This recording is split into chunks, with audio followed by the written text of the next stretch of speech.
It's interesting because you can have as much blood and gore and violence you want, but like And it never- Anna de Armas' Marilyn Monroe movies NC-17. Yeah, it's so weird. I still to this day don't understand it because we're so far removed from like this time when, you know, just having too much violence was an X rating. Now it's like it doesn't matter how much violence you have. You'll never get an X rating no matter how bad it is.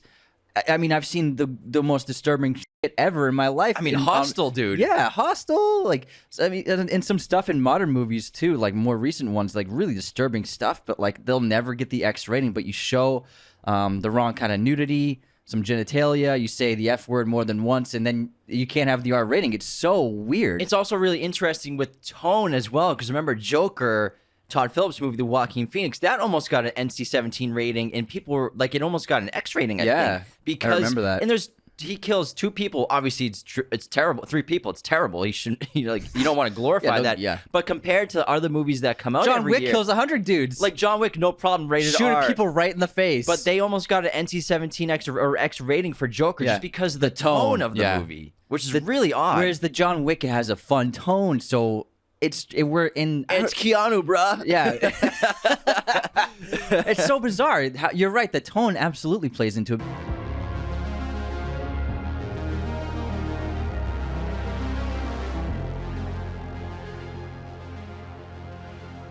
Say hello to my girlfriend. Hello, movie friends. Welcome back to the show.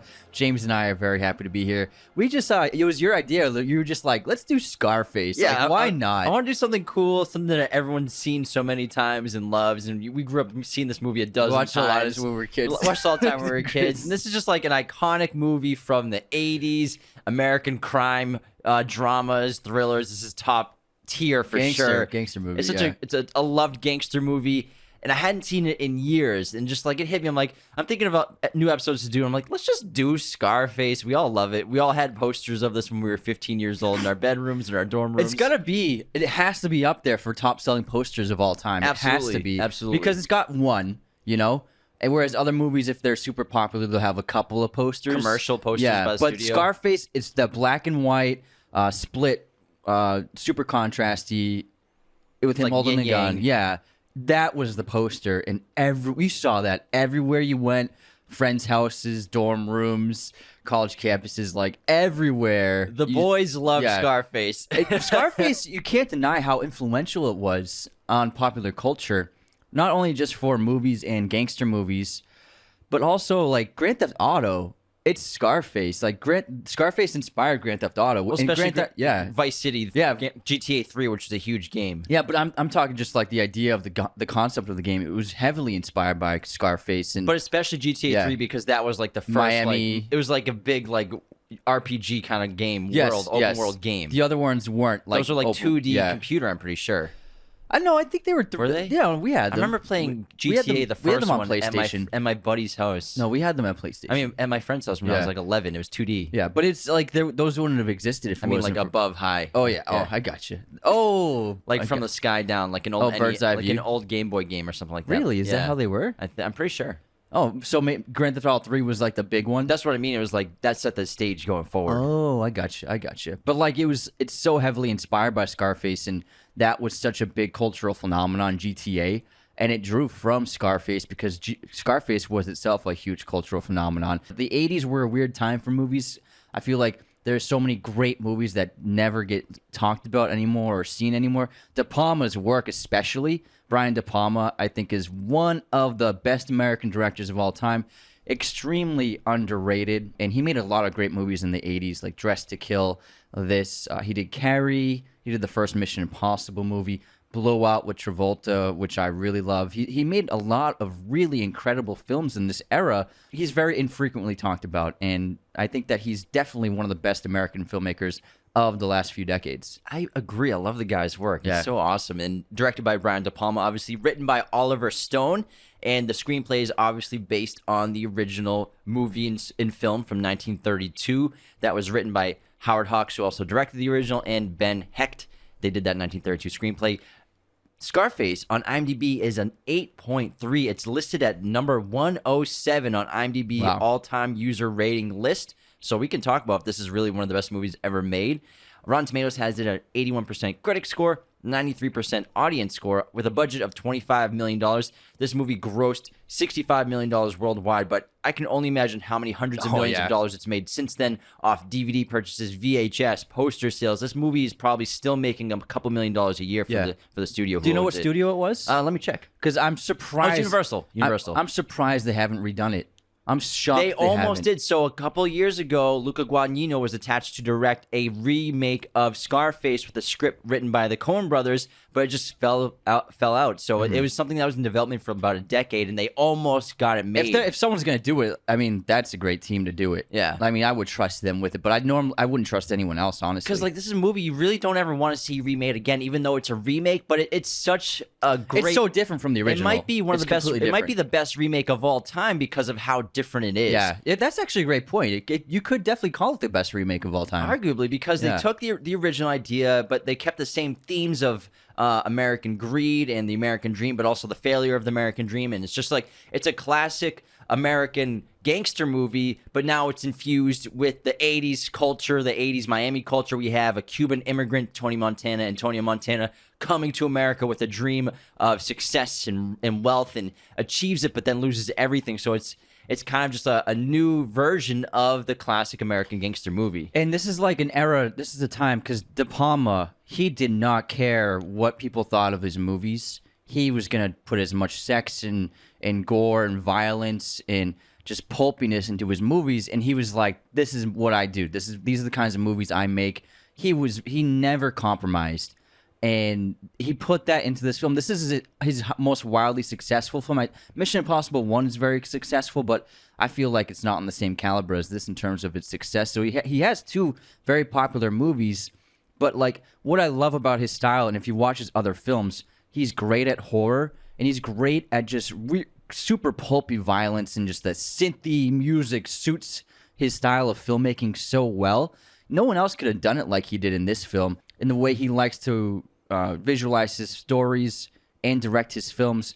Always really beautiful cinematography. He shoots, always shot Panavision, anamorphic, ultra widescreen. So they always look great, but he always has this great music in his films. And he was a huge fan of the early synths in the 70s and 80s and 90s. And just that synthy music with the visuals, it's just there's nothing like it, and I love it. I think it's impossible not to watch De Palma's old films from the 80s and not see the huge influence he's had on filmmakers like Quentin Tarantino. Oh, yeah, when you think about absolutely. Reservoir Dogs Yeah. and Pulp Fiction, he was definitely influenced by De Palma and the work he was doing in the 80s for sure, especially with Scarface, but the ultra pulpy violence, them two are kind of in a class of their own of the style that they do it, but there are a lot of similarities in their films. Absolutely, especially with this film, because Reservoir Dogs feels a lot like this does in Pulp Fiction. Because Blowout doesn't have much gore or violence. There is some, but Dressed to Kill, it's super, super violent, ultra violent, and then this movie as well. And then there's another one he did with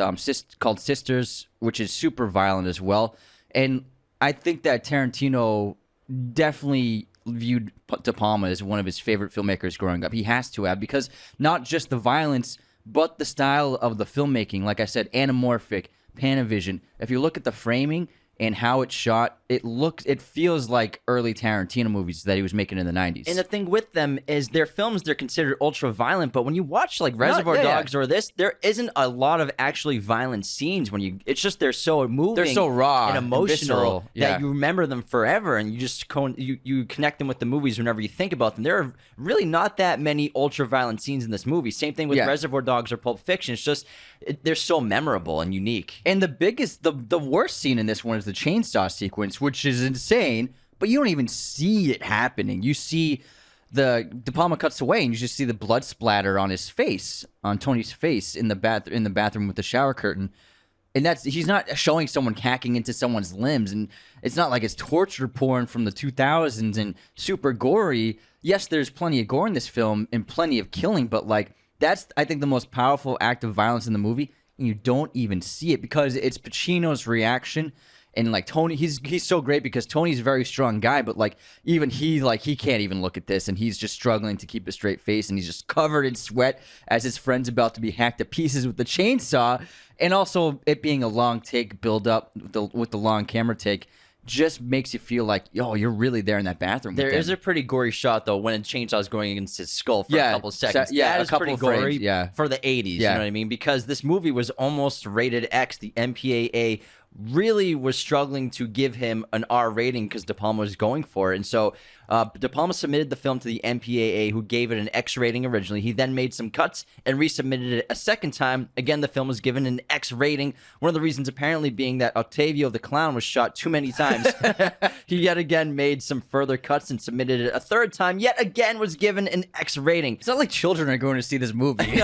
But this was a different world back then with the MPAA. De Palma refused to cut the film any further to qualify it for an R. And again, if you have an X-rated movie, it's not going to make a lot of money, and not a lot of movie theaters will play it. So it's really important to try to get your rating at least to an R. Especially back then when it was X-rated movie theaters. Yeah, exactly. So that was a bad sign for your movie. So he refused to cut anymore. Then he and producer Martin Bregman arranged a hearing with the MPAA. They brought in a panel of experts, including real narcotics officers, who stated that not only was the film an accurate portrayal of real life in the drug underworld, but it ultimately was an anti-drug film and should be widely seen. This convinced the arbitrators that the third submitted cut of the film deserved an R rating by a vote of 18-2. I wonder if they greased some pockets as well. However, De Palma surmised that if the third cut of the film was judged an R, then the very first cut should have been an R as well, to which the MPAA disagreed. However, since he believed the studio execs wouldn't know the differences between the different cuts that had been submitted, De Palma released the first cut of the movie to cinemas anyway, confessing to the fact only after its home video release several months later. What a baller. I love it. He released like, they won't know. He released his original cut anyways. And I believe the only cut moment in the chainsaw sequence is a hanging arm that was cut off. Yeah, they cut that. Yeah, they had that in a deleted scene. So aside from that, he got his original cut basically in there. I love that. And it's so ironic because now you can pretty much have all the violence you want and make an R rating. I don't think there's any limit to violence or gore in movies anymore to get an R rating. Much. It's about the nudity and still swears. Yeah, they're still so sensitive about language and sex, and still to this day the MPAA. Which is ironic because sex is a part of everyone's life, but we can't see it in a movie. On a movie. Yeah, it's interesting because you can have as much blood and gore and violence you want, but like and it Anna de Armas' Marilyn Monroe movies NC-17. Yeah, it's so weird. I still to this day don't understand it because we're so far removed from like this time when just having too much violence was an X rating. Now it's like it doesn't matter how much violence you have, you'll never get an X rating, no matter how bad it is. I mean, I've seen the most disturbing shit ever in my life. I mean, Hostel, dude. Yeah, Hostel. Like, I mean, and some stuff in modern movies too, like more recent ones, like really disturbing stuff. But like, they'll never get the X rating. But you show the wrong kind of nudity, some genitalia. You say the F word more than once, and then you can't have the R rating. It's so weird. It's also really interesting with tone as well, because remember Joker.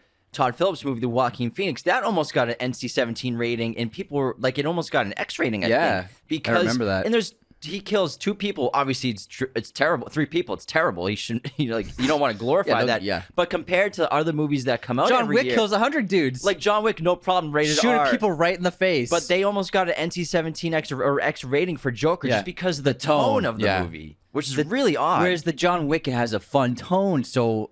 It's Keanu, bruh. Yeah. It's so bizarre. You're right. The tone absolutely plays into it because Joker only kills like 5 people in that entire movie. What, 6 people maybe in that entire film. So he kills the 3 dudes on the train. The 2 clowns and then Maury. Yeah. So 6 people he kills.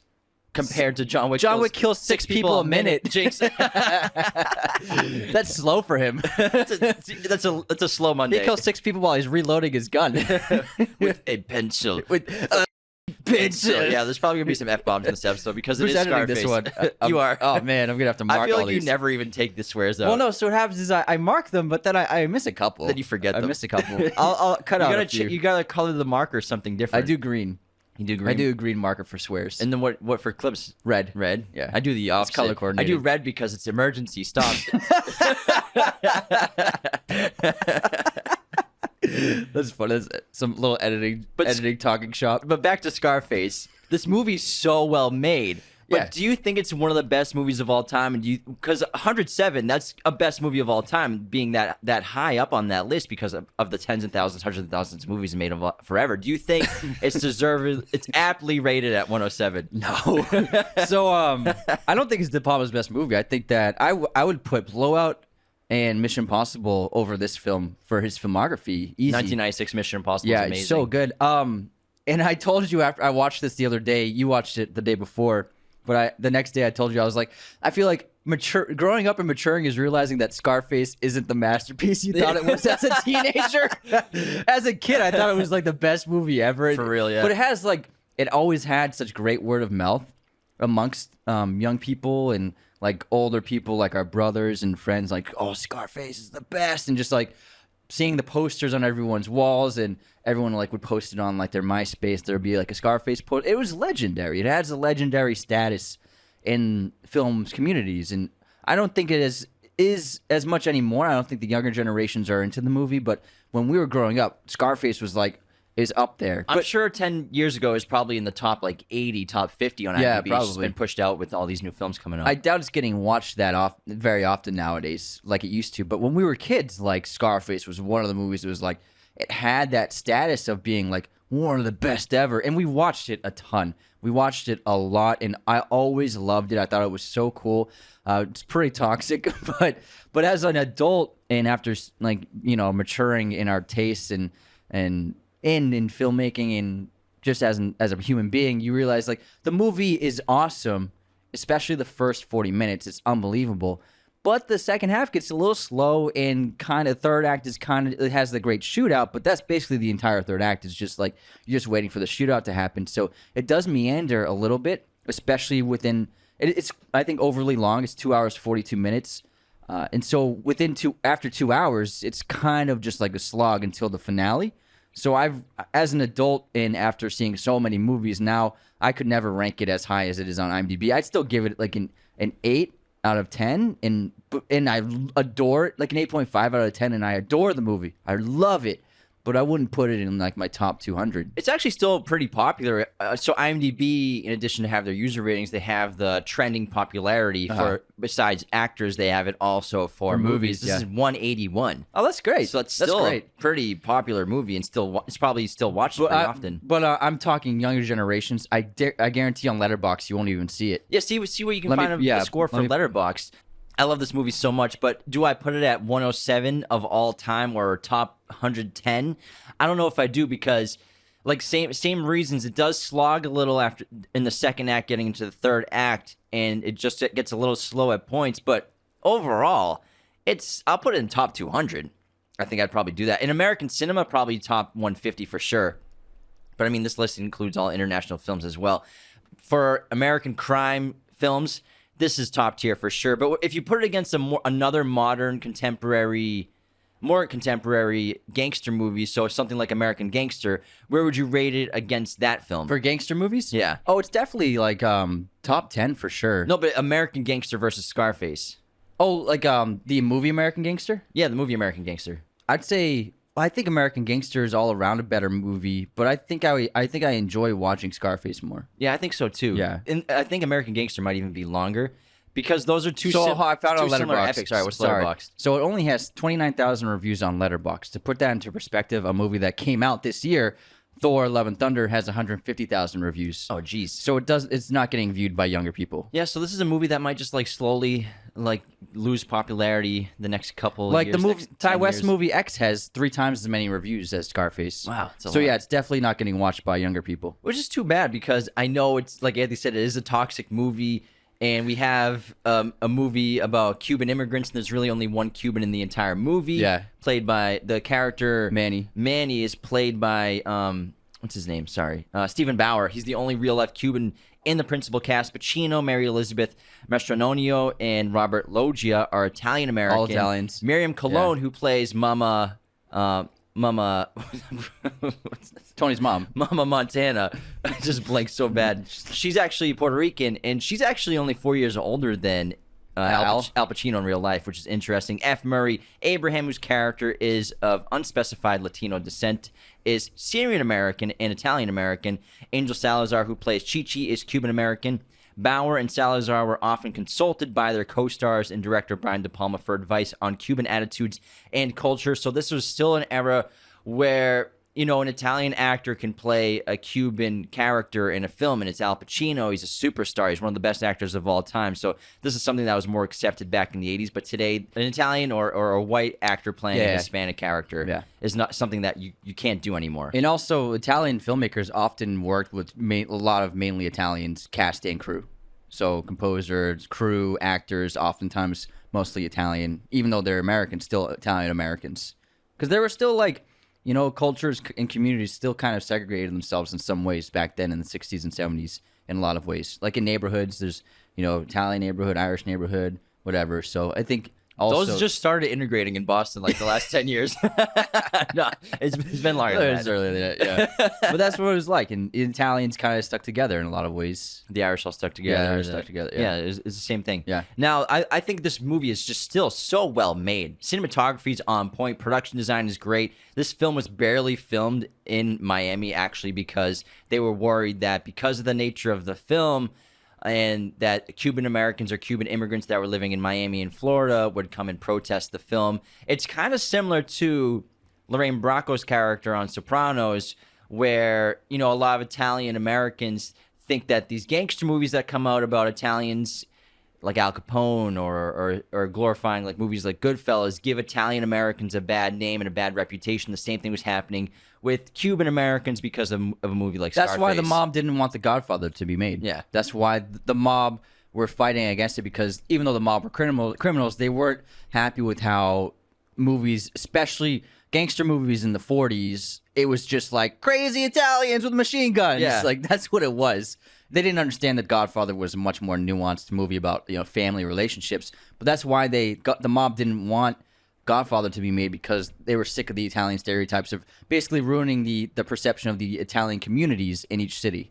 Yeah, I mean, especially the 20th century with Italian immigration in late 19th century, all these gangster movies, just normal Italian Americans or immigrants that came here and emigrated to America from Italy, a lot of bad reputations in their communities because people had this perception that all Italians were criminals. And the same thing was kind of happening with Cuban Americans in Florida, that, you know, now all Cubans are criminals coming over, which is completely false. In this movie, it absolutely kind of paints Cubans in a bad light for sure. But although you definitely see the victimization of Cubans, especially in the first act of the film, but they kind of leave that behind. You see both, because you see someone like Tony Montana coming to America and trying to get everything he can because he's just the kind of character he is, which we'll talk about. Fascinating character. But we see his mother, who refuses his drug money, his crime money, and just wants to make it on her own. You see like the strength of the Cuban Americans. And then there's a Cuban, one of the cops that arrests him from the money laundering. He's a Cuban American police officer, and he says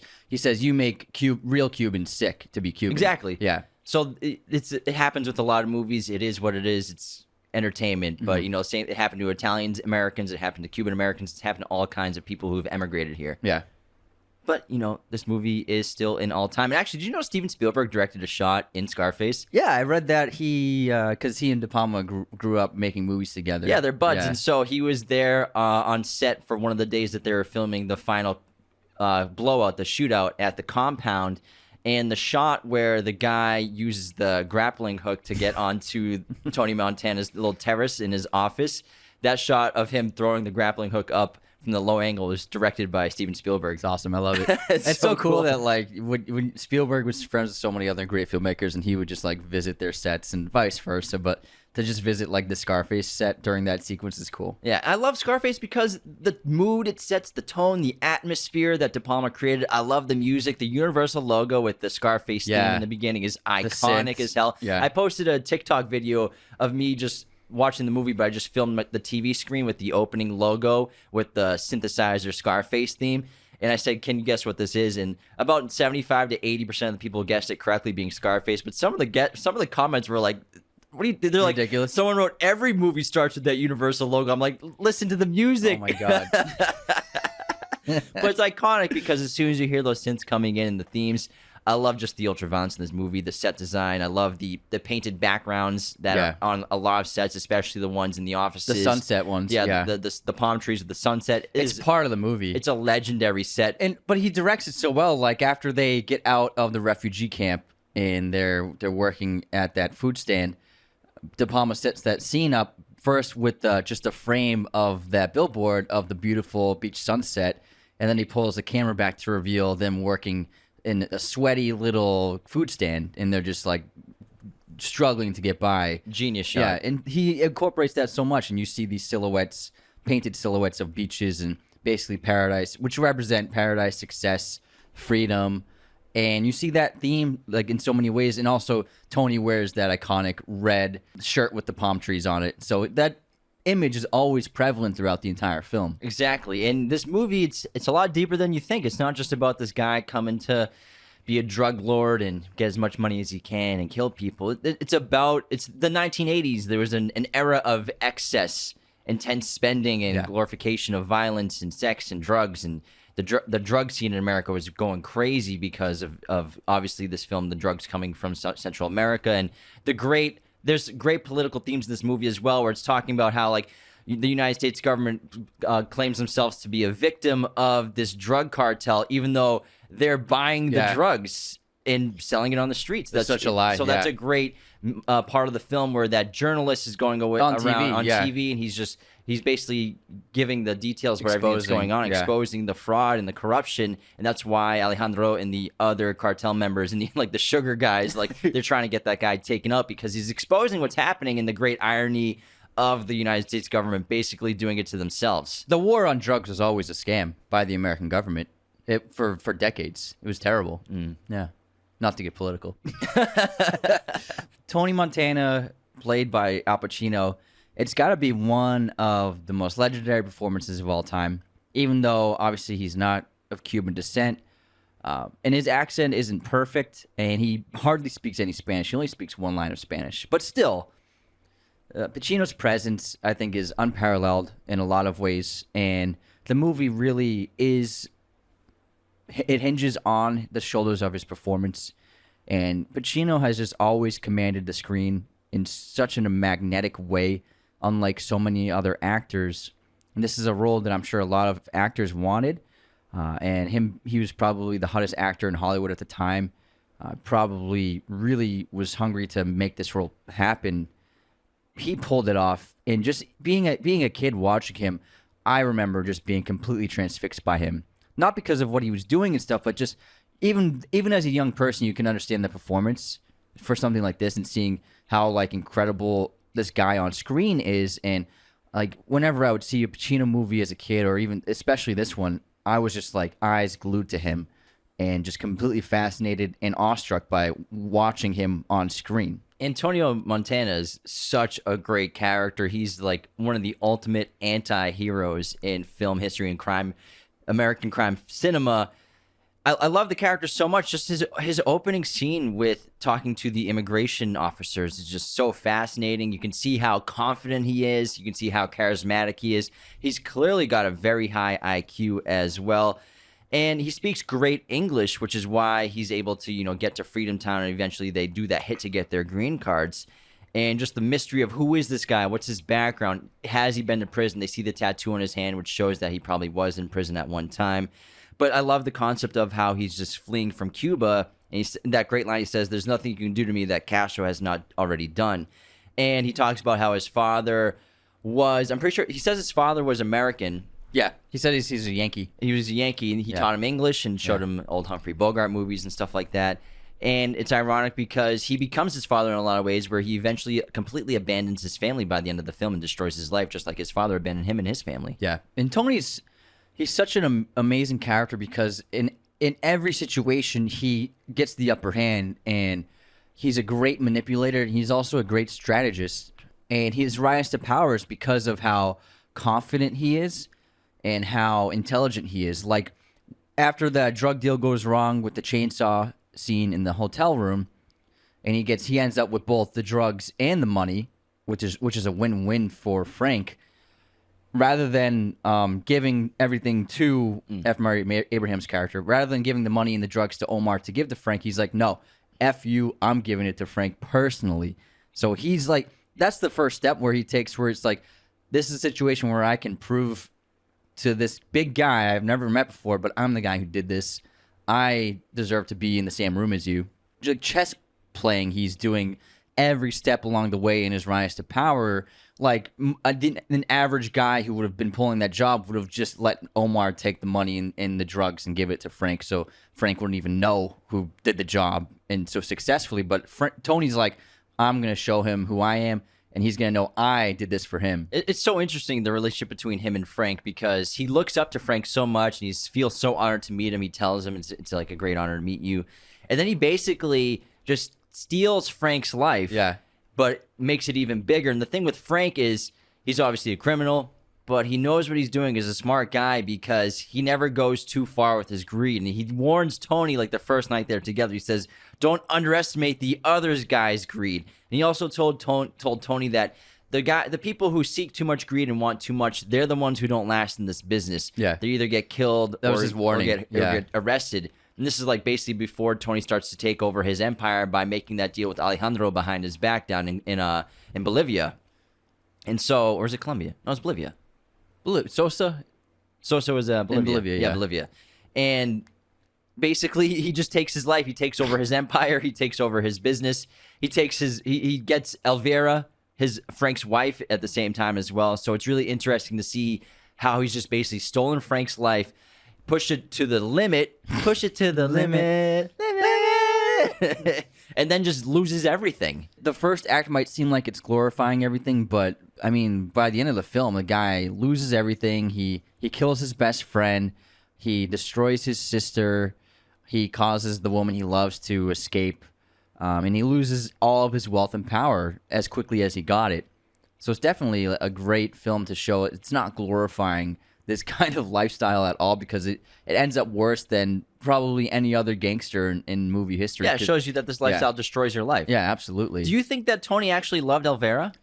I don't think he did, because it's such a weird relationship. You said he loved her just now. Okay, so I think he loves the idea of her, and it's all on the surface, superficial. I don't think that Tony is capable of ever really loving anyone except for his sister. I think his sister is the woman he really loves. It's very complicated, because with him and Elvira, they only kiss once on the film. In the film, it's when he like gropes her and tries to kiss her in the car. Well, in their wedding. Okay, they kiss in their wedding, but other than that, there's no affection or intimacy at all. Not for a moment for the rest of the film. And it's just those two instances where they even kiss at all. In the first instances, she wanted nothing to do with it. He didn't consent. She didn't consent to the kiss and pushed him away.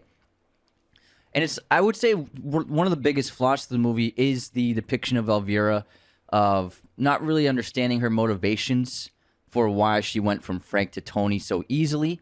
I think it's pretty clear, but yeah, keep going. Well, for me, it doesn't look like I don't really understand why she's doing what she's doing, why she's there. I mean, I think ultimately, from when I watched the movie, she's a drug addict and she likes powerful men, and it's a comfortable situation for her to go from Frank to Tony. She can keep her drug supply up.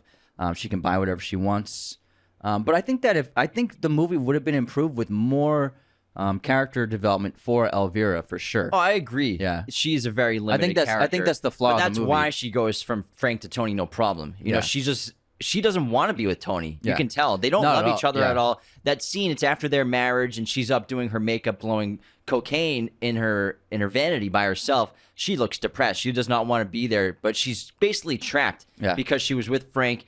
And she can't continue this lifestyle without Frank or without someone like Frank, and so she moves from Frank to Tony because that's what the character tells her to do. You know what I mean? It's a unfortunately not a great written character for. That's what I say is the flaw of the movie. That's why I can't rank it as high as I used to rank it as a kid. Because when you're younger, you're looking from the lens of the male characters. Exactly. When you're a kid. Yeah. And so, but now as an adult, I watch the movie and I'm like, Michelle Pfeiffer's character, they could have done a lot better job with her. It could have been more nuanced. And actually shown more empathy for her. I don't know anything about her background. Yeah. You don't know anything about her. except Michelle for Pfeiffer's great. she's an amazing actor. Yeah. And she's perfect in the movie. But that is the con for me Yeah. with the movie is the main female character is very limited and Very it's kinda one note. just Yeah. put in a box basically. I understand she's a drug addict, and I mean she needs a huge supply of cocaine. That makes sense, but I want to know why. When I watch the movie, I want to know where she came from. Why is she like this? Does she keep letting herself get put in these situations and these kinds of relationships? I would have liked to see more character depth for her. Yeah, so I don't think they ever loved each other. I think that Tony, he came into this country and then he saw this lifestyle that Frank had, and he wanted everything that Frank's had, including seeing Elvira, who he probably thought was the most beautiful woman he's ever seen in his life. And he thought that having Frank's life and having Elvira, I think Tony thought that would complete him. Yeah. But it never did, because he's somebody who will always want more and more. And he Never satisfied. He never loved her, and she never loved him back. All she wanted, like we said, was to transfer to somebody like Frank to Tony. Because now Tony's taken over the empire. And kills Frank. Yeah. I see Tony. He views Elvira as it's like a suit or a car. Exactly. It's part of the empire. It's part of being the kingpin drug lord. The drug-bin king lord. Get it right. I can't even say it right. Is to have the $800 suits and to have the fancy cars and the mansion and have the beautiful wife. It's like he's putting together this picture, just like the paintings of the billboards and the murals of the palm tree beaches in silhouette. It's just a fantasy that he is obsessed with, and part of the fantasy is having this beautiful wife. And I think Tony clearly loves his sister intimately and in a deep way, in a way that he would never ever love his wife. Which is interesting. And Tony's like such an arrogant character. He might be the most prideful character I've ever seen in a movie. And he's prideful to an immense fault, where he only lashes out on people in his life a few times. And really each time it's terrifying. Sometimes it's just he says one line but screams it. But De Palma does a great thing where he just pushes the camera in and we have like a musical tone where it's like a horror theme for when Tony Montana is upset. He does it a few times. Yeah. And he does it to his best friend Manny, who you probably could say wasn't even his best friend because he killed him. He does it when Manny brings up that his sister Gina is beautiful in the car. Yeah. He says, "Wow, man, she's beautiful." And then the camera just pushes into Tony Montana and he's like, "She's not for you." But the horror theme in the background, it's terrifying. He's like a dog. He's like a rabid dog the way he talks to him. He's like a horror movie villain sometimes. It does, and a lot of it's such a flaw. It's what makes the character great. He's so flawed where it's like, why wouldn't you want your best friend to be in a relationship with your sister? Someone Of all the guys, yeah. someone you can trust, someone who is reliable, someone who Manny clearly is completely in love with Gina. They secretly get married. They love each other. Why wouldn't you want that for your sister? And he's completely loyal to Tony. Completely loyal. Like it would be. It seems like it's the perfect case scenario for Tony. Have his sister married to a man he trusts, who will respect her and take care of her, rather than like all the other assholes around. But Tony, he is so jealous and I think it's like so much jealousy and like the way he reacts to just kill his best friend for being in a relationship with his sister. Like that's the reaction he has. I think that, I don't know, I think it could be more of a paternal relationship he has with Gina, but I also think it might be more than that, because Gina, after Manny's dead and she's delirious, like her life is just in ruins, and she confronts Tony at the end of the film and she's like egging him on to, "Oh, you want to have sex with me? You want to sleep with me? Is this what you want?" I think she sees that in Tony, where he's like, nobody can have her. I can't have her, so no one can have her. And I can't have her because she's my sister, so nobody can touch her. I also think that part of it is that, but also Manny nails it when Gina first says, like, why don't we get together? Why don't we date? And Manny tells her that we can't do that. You're Tony's kid sister. And he tells her that and this is horribly after that moment where Tony slaps her in the face at the club, which was terrible. Yeah. But Manny, I think, understands Tony pretty well, but not well enough. He didn't think that he'd kill him over this. Yeah. But he understands that believes that, Gina's the only pure thing in Tony's life. That's how Tony thinks about Gina. She's the only innocent, pure thing in his life. And he doesn't want Gina to be tainted by any lifestyle, especially the lifestyle that he lives with crime and drugs and violence, because he knows what he is. He's not going to hide behind it.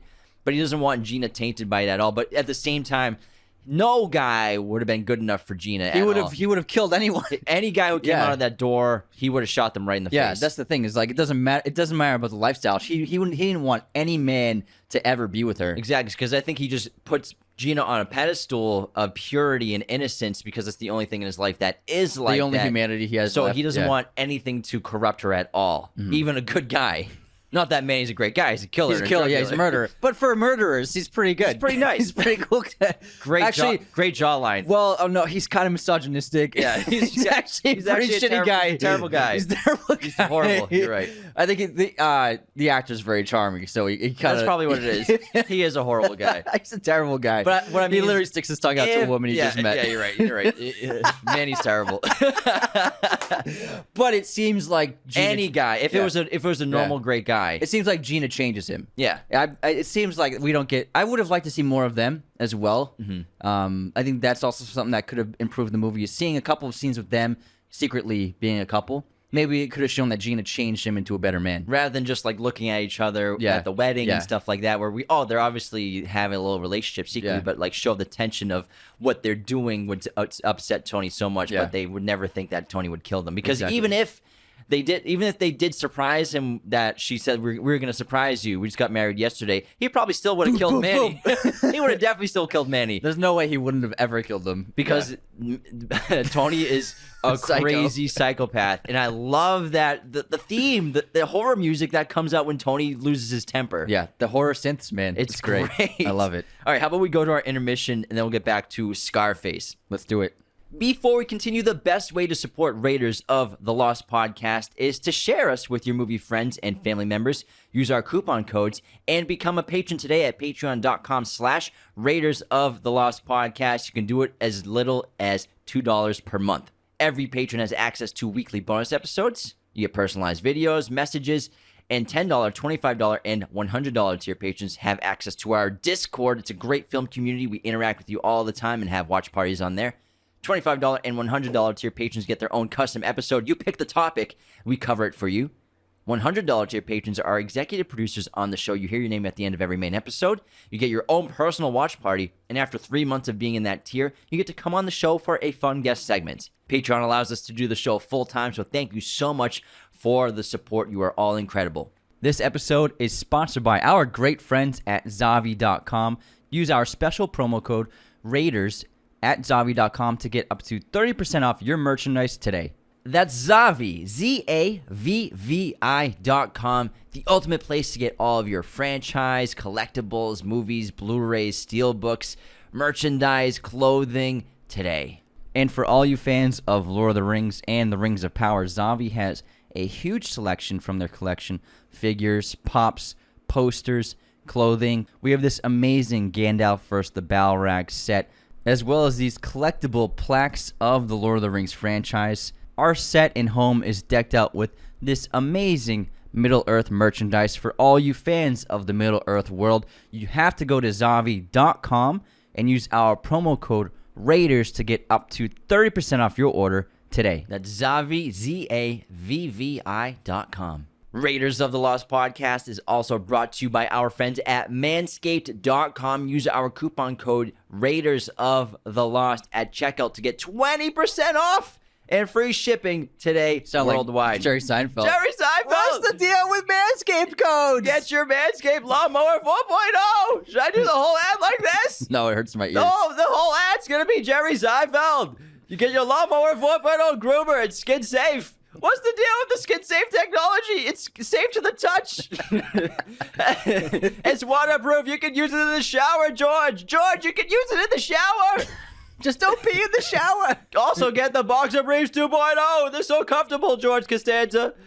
They got a little extra space for your junk, too, so you'll be walking around in luxury with the Boxer Briefs 2.0 from Manscaped.com. Also, get their 2-in-1 body wash, 2-in-1 shampoo conditioner. It's body wash, 2-in-1 shampoo conditioner. I'm pretty sure the body wash is just body wash. Just body wash.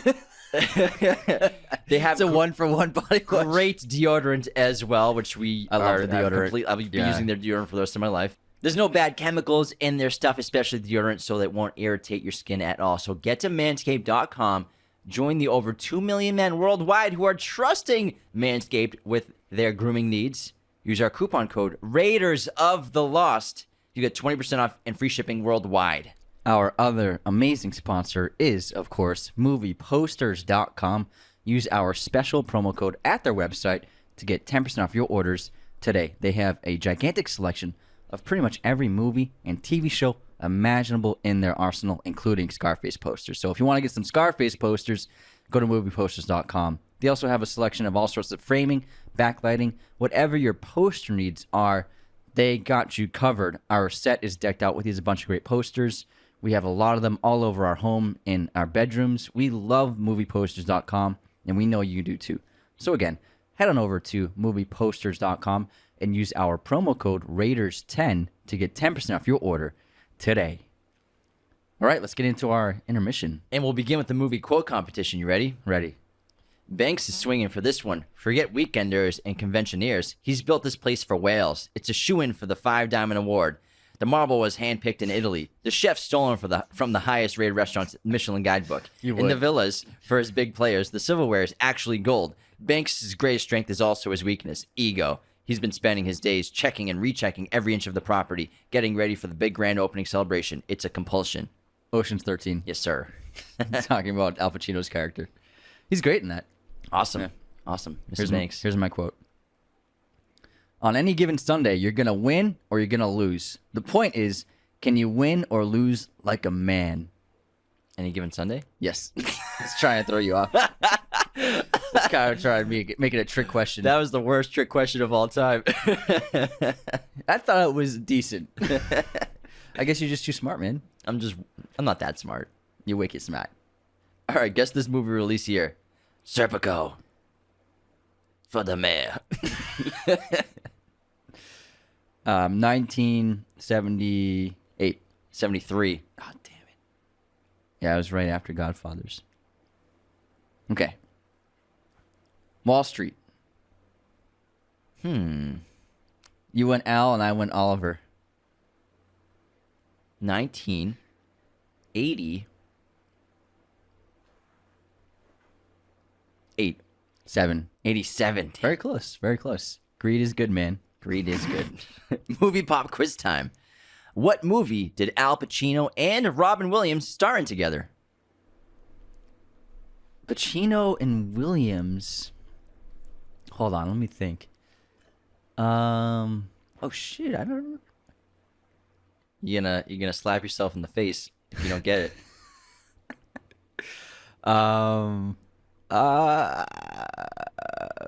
It's not coming to me, man.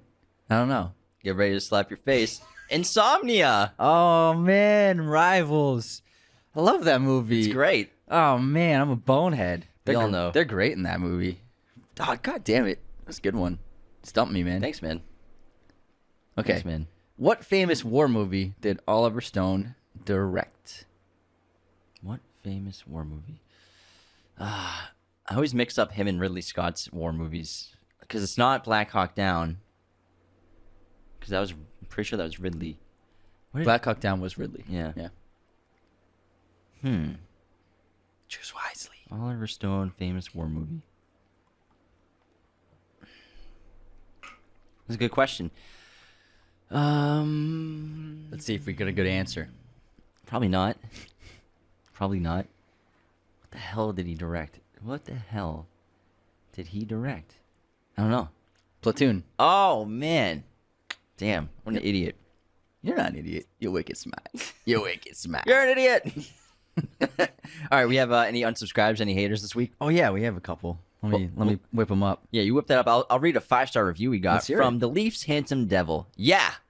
Been listening to you guys since summer 2020. Wow, that is when we started the show. Wow. And wow, you guys are growing fast. I can't even keep up with the amount of content you two release. I used to commute to school, and I would listen to you guys every commute there and back. Now I just started working from home, so I've been falling behind lately, which on one side is good because I have so much peak content to look forward to, but on the other side, I'm falling behind on the weekly chats and weekly news. Man, keep it up, dudes. You guys are the only podcast where I feel like I'm involved in the conversation. Unsubscribe may be your inside joke, but I can't see myself ever doing that. Yeah. Wow, thanks so much, Leafs Handsome Devil. Appreciate that. That's a really great review. Been with Very us for a while. Very sweet. All right, here's Casey. Our friend Casey commented on our Batman episode. Unsubscribing. Y'all know why. Sad face, heartbroken. Because we didn't put Val Kilmer as the best Batman or Bruce Wayne. Sorry, Casey. She actually made a really funny story post with Val Kilmer's butt in the bat suit. That's so funny because I forgot about that shot. You can also see the zipper. Yeah. They did a bunch of just close-ups like of him getting ready. Casey's a big Val Kilmer stan. I don't blame her. I don't blame her. Good looking man. Yeah. Good looking man. And then Adam Lincoln 123 on a 500 Days of Summer episode. You guys clearly didn't understand the movie. Unsubscribed. Because we ripped Tom apart. Yeah. Such a great comment. All right, on this day in film history today. Oh, actually, do we have a Godfather? No, we're up to date on Godfathers. All right, up to date on Godfathers. I mean, you guys should probably start becoming Godfathers if you haven't. But we have lots of Godfather episodes coming in the Patreon. Just kidding. You don't have to. On this day in film history, today is September 29th. In 1948, Hamlet, directed and starring Laurence Olivier, premieres. In 1954, A Star is Born is released, starring Judy Garland. In 1993, A Bronx Tale is released, directed by Robert De Niro. In 1995, the trial of O.J. Simpson is sent to jury. That was a huge topic that year. In 2000, In the Mood for Love and Remember the Titans are released. And born on this day were Anita Ekberg and happy birthday to Zachary Levi. My streaming recommendation is Let's hear it. The Usual Suspects on Amazon Prime. Excellent choice. I picked The Shape of Water on Hulu. I watched it last night. I love it. It's a really great movie. It's awesome. Now, I want to talk about... Well, what do you want to talk about, man? The opening of this movie. It's great real-world footage of mass emigration from Cuba to Florida and the United States. Now, why were Cubans emigrating from Cuba to come to America? When Fidel Castro led his revolutionary army into Havana in January of 1959, he ushered in a new era in Cuban life. And I'm getting this information from the Library of Congress. Found great information there. He also launched a new era of mass emigration from his country to the United States. In decades that followed, more than 1 million Cubans would make their way to the U.S., and thousands more would try and fail. Once the new Cuban government allied itself with the Soviet Union, the U.S. and Cuba became open enemies, and prospective immigrants were at the mercy of international politics. Through the years, as relations between the countries improved or deteriorated, the door of emigration would be opened and closed again and again. As a result, Cubans arrived in the U.S. in several distinct phases, each of which had a distinctly different reception. The first Cubans to flee were the wealthiest, affluent professionals and members of the Batista regime who feared reprisals from the new government. More than 200 of these golden exiles had left Cuba for the U.S. by 1962, when air flights between the two countries were suspended. Between 1965 and 1973, a few flights resumed from Veradero Beach in Cuba, and 300,000 more Cubans, who became known as Veraderos, seized the opportunity to emigrate. Many of the Cubans of these first waves felt that it was only a matter of time before the new government was overthrown and planned to wait in the U.S. for their opportunity to return to Cuba. The immigrants of these first two phases were welcomed in the U.S. with open arms. It was the peak of the Cold War, and immigrants from Cuba were viewed by many in the U.S. as refugees from a dictatorial regime. Yeah. In the U.S. government opened a Cuban refugee center in Miami and offered medical and financial aid to new arrivals. In 1966, Congress passed the Cuban-American Adjustment Act, which allowed any Cuban who had lived in the U.S. for a year to become a permanent resident, a privilege that has never been offered to any other immigrant group. The next major group of immigrants received a very different welcome. In 1980, under international pressure, the Cuban government opened the port city of Mariel to any Cuban who wanted to leave for the United States. And this is the opening sequence in text at the beginning of this movie. This is explaining that. The Cuban-American community mobilized to help, and within days, a massive flotilla of private yachts, merchant ships, and fishing boats arrived in Mariel to bring Cubans to Florida. In the next 6 months, the port remained open. More than 125,000 Cubans were delivered to the United States. These immigrants, known as Marielitos, were much less affluent than previous generations and had been, however, a few thousand had been incarcerated while in Cuba.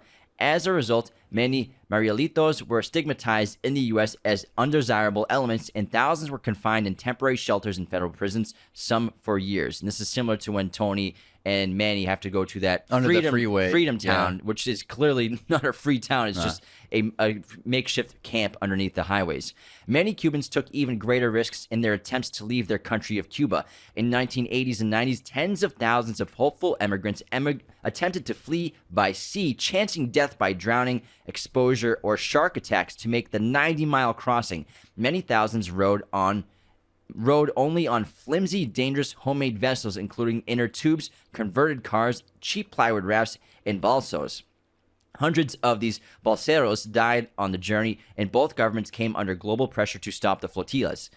By the end of the 90s, the two countries agreed that the U.S. would return any boats to Cuba. At the beginning of the 21st century, very few Cuban immigrants successfully reached the United States. Only a major shift in relations between the two countries will result in any more substantial Cuban immigration in the future. Fidel Castro benefited from the exile because he was able to remove disloyalty by directly removing disloyal citizens from Cuba. The immigration of Mario exiles set the precedent for the first homosexual immigrants being allowed into the United States as well, on the grounds that they were ultimately anti-communist refugees. That's basically from the Library of Congress, the situation of the mass emigration, different periods in history of the 20th century from Cuba to America. But still relevant. Remember that boy Elian Gonzalez, that boy who came here on a makeshift boat with his mother, and he was like he was trapped at sea, and then he was rescued and brought to the Florida. That's right. The lines. That was but like there 10 was years it was ago, a right? big political controversy. Remember that? That was like, I think we were like teenagers. That was the biggest talking point. That was for a months. big story. That was huge. Yeah, I think it was mid 2000s. Elian, I think was his name. Maybe. I can't remember it completely. It was so long ago. Yeah. But yeah, I totally forgot about Still that. relevant to this day. Yeah, it's still very relevant, Yeah. especially because immigration to America is still huge. And obviously, we've seen an influx coming from South America the last several years. So it's still relevant today. Emigration to the United States. Oliver Stone has always had an interest in putting, political problems and situations into his movies, even with Wall Street, especially with like the Tom Cruise Vietnam War one. The Platoon had it. He's always putting these things into his movies that are made for entertainment, but he likes to educate people. I mean, he's made so many JFK things, from the film he made JFK to the documentaries he's produced and directed. So he's always been a very politically active filmmaker, even in his movies that aren't very political, like this, which is very interesting. Yeah, but I love the infusion of politics in this film, specifically with the South American drug lords like Alejandro Sosa, who is working with Tony, and Tony makes the way he steals Frank's empire is he makes that $18 million deal without Frank's consent, and then just takes over his empire by making deals, taking out Frank and his men, and then making the deals with Alejandro for the massive amounts of cocaine to come in, an $18 million deal, which he says to Frank, like, we can make $70 million on this deal. Yeah. And Frank's like, I'm the boss. I make the decisions. And like I said, the people who stay alive in this business, they don't go for the greediest things. I love Omar's death. Omar's death is The great. helicopter. I love that. And then he hands Tony the binocular, and he just looks at him, and Omar's just like been beaten to a pulp, and he's hung from the helicopter. It's a great scene. It's great because we also don't know the truth about Omar in If the he was situation, an because informant or not. Alejandro tells Tony that he was an informant. Then Frank's like, you let Alejandro tell you just by word of mouth that Omar was an informant, you believed him. Yeah. And basically Alejandro used Tony to take out Frank so that he can get his deal done with Tony. Alejandro was using him. So yeah, basically, even though they're friends, and I love the money-making sequence with Push It to the Limit playing, and they're just on the phone, Laughing on the phone, laughing their butts off, Yeah. counting money like crazy. But we see the weakness of Tony. He's a very smart guy, but he's still kind of like a fish in shark's water, where he doesn't fully understand the complexities of these deals and these drug lords that are in South America that used him to take out Frank. And also his eyes are so set on rising and getting more and more that he's blinded by it, and that's why he is unable to see Sosa's actual manipulation of him in that moment. Exactly. But that scene's actually really great with the three of them, him and Omar and Sosa, and you can really see the behavior of Tony, of how uncultured he is compared to these other two men. Even though they're in the drug world, they're very cultured guys. Whereas because Sosa's well educated. Yeah. He's educated in England, I think they say. when they're having lunch, when they're finished with lunch, they're given by the servants these cups of water with lemon in them for washing their hands. And you see Sosa and Omar dipping their hands in the water and then washing their hands with the clean lemony water. But what does Tony do? He takes the lemon and he eats it. And he doesn't even use it to wash his hands because he's not cultured like them, but he's still in this environment because of his actions and his ability as someone who can rise to power, as someone who knows, like, he's street smart. He's not educated, but he is a smart guy. But in a lot of ways, he's out of his depths in terms of a villainous character, a very intelligent foe like Sosa. He doesn't see Sosa's ulterior motives. Exactly, and he only sees greed, and that's why Tony gets arrested and is going to go to prison, because he's counting every single dollar that he earns, which is insane. He's counting it until he sees a misread of $1,500 that he wants to count all this money all over again with these guys. And he's the head boss. And it's like, you have $70 million in your bank account and you're worried about $1,500. And the guy's like, dude, just take it. Like, write it out of my book. Like, I'm not counting this again. But because his inability to let his greed pass from his gaze, that's what gets him arrested, and then that's what makes him be forced into doing this hit out on that journalist by Sosa and the other crime lords and drug lords in South America. And he fails the attempt at the assassination of how he wanted. The only time, like, we see a glimmer of humanity in him. He won't he won't kill kids in a woman. Yeah. So you gotta say there's some humanity inside Tony Montana where he sees the wife and kids. He's like, I don't kill kids. I don't kill women. Like, there's no way I'm doing this. Also, that hitman uncle. He's the uncle in Breaking Bad. Oh my God, Hector! Yeah. Holy crap! Yeah. Holy crap! You didn't recognize him? Oh my God, he looks so familiar. Yeah. You're right. That's him. What's his character's name? It's like Smoke or something like that. It's something. I can't remember his character name. That is incredible. Yeah, that's him. Early, blowing my mind right now. Hold on, let me pull up his character name. Yeah, but that's a great scene. It's really good. Hector the Toad. Yeah, that's his name in Breaking Bad too, right? He's Hector. Yeah, is it Hector? Maybe they did it as a reference to Scarface. Maybe I'm wrong. Is this his name's Hector Salamanca? Yeah, Uncle Hector. Yeah. That's great. That must be a reference to Scarface. I never knew that. That is so cool. Yeah, Hector. Oh no, he's his Shadow. His name's Shadow. And Scarface. All right, so Hector the Toad's the other guy. So Shadow is Hector Salamanca. In Breaking Bad. That is very cool. Mark Margolis is the actor. That's pretty cool. He's also in Ace Ventura in Requiem for a Dream. There are great action sequences in this film as well. Like the assassination attempt on Tony at the club is really great. I love the build-up, just like the zoom-ins and the music. It's great. And just the final shootout in the third act of this movie is crazy. Legendary. It's legendary. It's iconic. Yeah. Just his compound's being raided by the Colombian hitmen, and they take him over. And he's got no way of, like, he's out of his depth. When you realize this squad shows up and takes out his defenses and security, no problem. It shows that he really was not prepared to rise to power this quickly. And succumbing to cocaine and drugs rid him of his intense paranoia of security. Even though he's going to war right now with Alejandro, he's like, whatever, I'm just gonna sit in front of this giant pile of cocaine and blow and sniff it until I'm numb. And Oliver Stone, he actually was also struggling with cocaine addiction when he got the job, and that's why he infused so much the cocaine world into this film, because it's not in the original Scarface. Nothing to do with cocaine or anything. But he was struggling with it, and wasn't it alcohol for drugs? Yeah, I think it was bootlegging. So it's still drugs. Yeah, but he was struggling with it so bad that he and his wife moved to Paris, where there was no cocaine scene, because in America, cocaine was huge in the 70s and 80s, and so he escaped like the world, so there would be nowhere for him to buy cocaine. And so that's how he wrote the script, because he was able to get away from the cocaine world that he was living in America. Wow, glad he got out of the habit. Yeah. Now, Pacino, he took a beating in this movie. So he's obviously snorting a lot of cocaine in the film, Scarface, Tony Montana.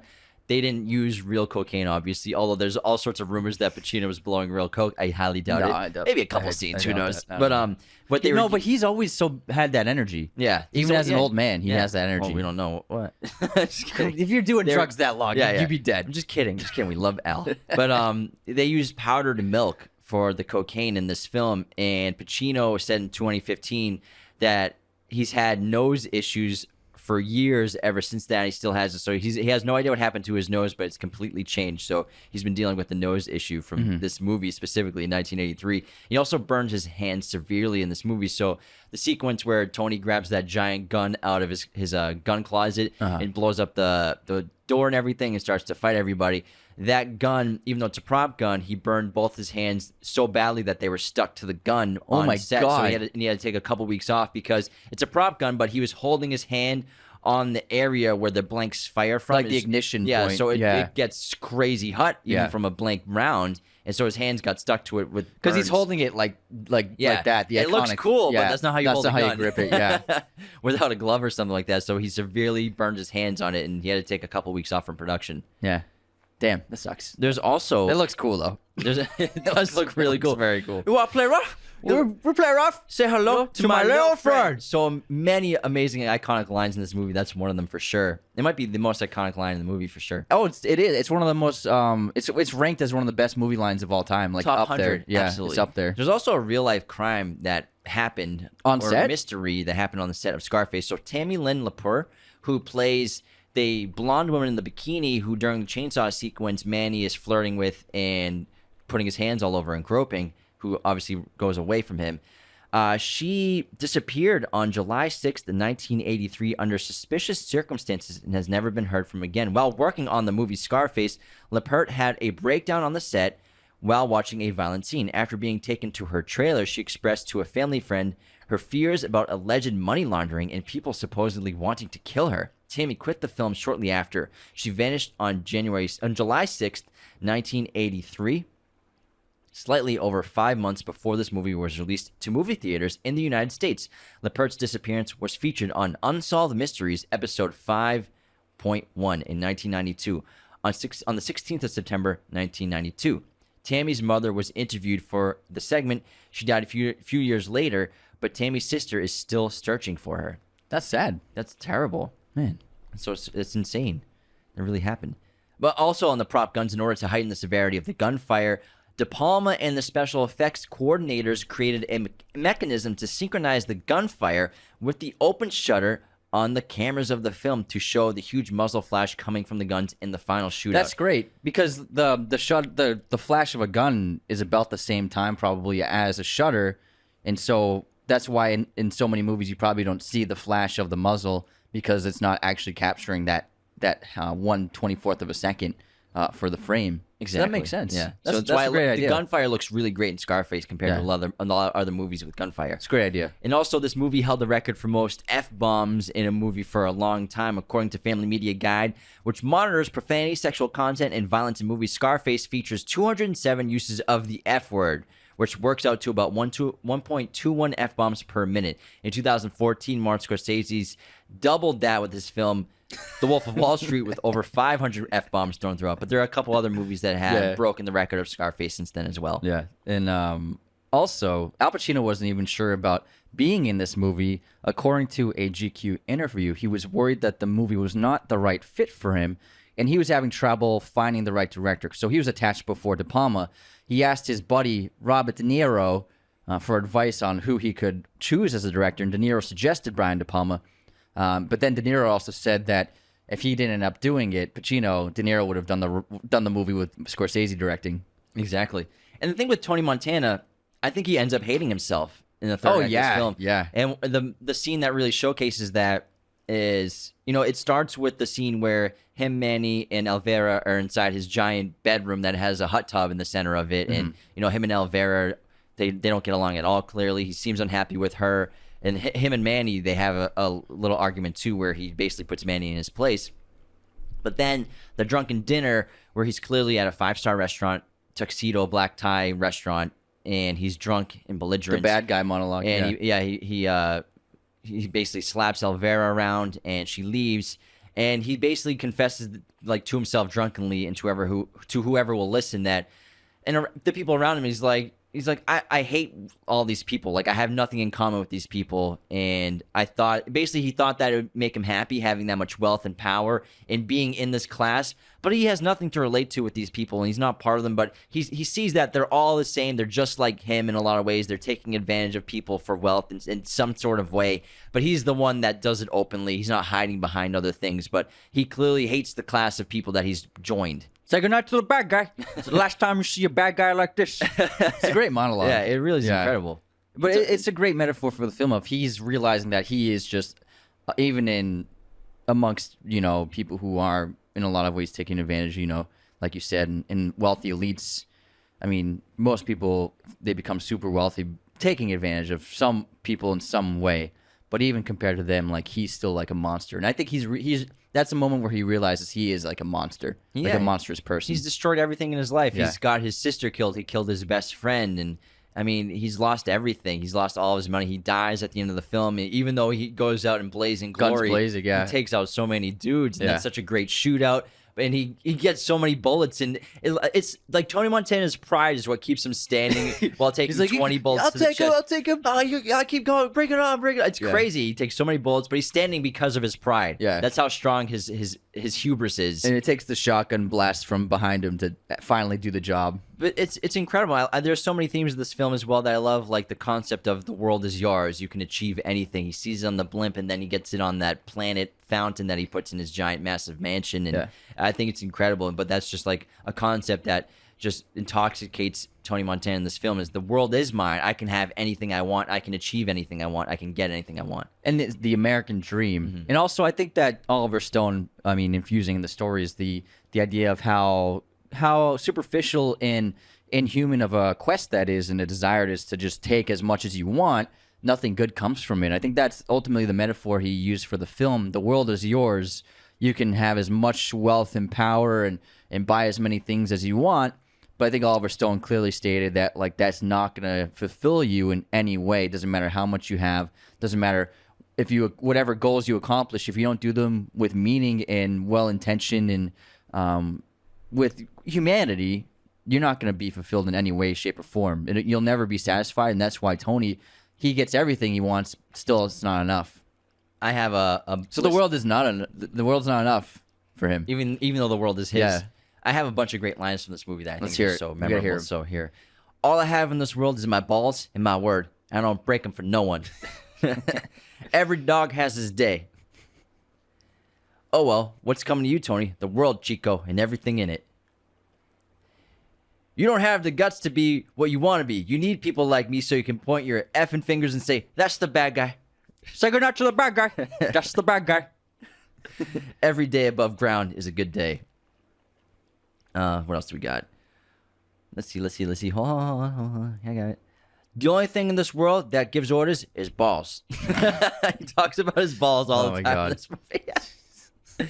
A great line from Frank. Lesson number 1, don't underestimate the other guy's greed. Lesson number 2. He falls victim of that exactly. role. He underestimates Tony's greed. Lesson number 2 from Elvira. Don't get high on your own supply. This is a great one. You know what capitalism is? Getting And then in this country, you got to make the money first. Then when you get the money, you get the power. Then when you get the power, you get the then woman. you get the woman. This is great. I always tell the truth, even when I lie. And then say hello to my little friend. Nice. So I think those are like the top 10 lines. In the movie. Absolutely, yeah. Great lines. So memorable. Yeah. Got anything else on Scarface, bud? Nothing. I love this movie. There's really nothing like it. It's iconic. It's one of the best American crime movies ever made. Yeah. Pacino is a beast in this. One of his most memorable roles for sure.